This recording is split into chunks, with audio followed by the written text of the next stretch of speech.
আসসালামু আলাইকুম রহমতুল্লাহ বারাকাতু। আশা করি সবাই ভালো আছেন। আজকে নতুন একটা বিষয় নিয়ে আলোচনা করব বাংলাদেশ ফুটবলকে নিয়ে। হামজা চৌধুরী আসার পর থেকে এখন দেখা যাচ্ছে প্রবাসী অনেক ফুটবলার ভালো ভালো প্লেয়াররা বাংলাদেশের হয়ে প্রতিনিধিত্ব করতে চাচ্ছে। এর মধ্যেই আমরা সুন্দর একটা সুখবর পেয়েছি, সেটা হচ্ছে শামিদ সোম। সে কানাডিয়ান ফুটবল লিগে খেলছে এবং লা লিগাতে খেলছে। সে কানাডার ন্যাশনাল টিম 20-তে খেলছে এবং 21-এ খেলছে। তো সে একটা মিডফিল্ডার, অ্যাগ্রেসিভ মিডফিল্ডার। তো আমাদের একটা বড় পাওয়া এটা আমাদের। সে আমাদের শ্রীমঙ্গলেরই ছেলে, হবিগঞ্জেরই, বাহুবলের পাশেই শ্রীমঙ্গলের ছেলে। তো আমাদের গর্বের বিষয়, আমরা সিলেটের ছেলে। এভাবে আশা করতেছি এরকম কাবান সুলেমান এবং কুইন সুলেমানও আশা করতেছি ইনশাল্লাহ উম, ওরাও একদিন বাংলাদেশের প্রতিনিধিত্ব করবে।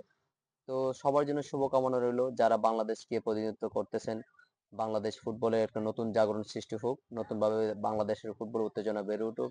তো আমাদেরকে আরেকটা জিনিস জেনে রাখা ভালো, শুধু আমাদেরকে প্রবাসী ফুটবলকে নিয়ে চিন্তা করলে হবে না, এর সাথে চিন্তা করতে হবে অনূর্ধ্ব ভিত্তিক দলগুলা, যেমন 12, 13, 14, 15, 16, 17, 18, 19, 20, 21, 23 পর্যন্ত যে এজ ভিত্তিক দলগুলো, ওগুলা শক্ত করে এবং জোরালো ভাবে এই দলগুলো গঠন করা উচিত। এবং সেই সাথে প্রত্যেকটা জেলায়, প্রত্যেকটা বিভাগীয় পর্যায়ে যে টুর্নামেন্ট গুলা আয়োজন করা উচিত বেশি বেশি করে। এবং প্রত্যেক বিভাগে third division, second division, first division, premier, pioneer league, premier league, যত ধরনের টুর্নামেন্ট আছে এগুলো যদি আয়োজন করেন, তাহলে বাংলাদেশের সব জায়গা থেকে প্লেয়ার বের হবে। এ, তো ওই দিক চিন্তা বিবেচনা করেই এগোনো উচিত। শুধু প্রবাসী নিয়ে, ফুটবল নিয়ে চিন্তা ভাবনা করলে হবে না।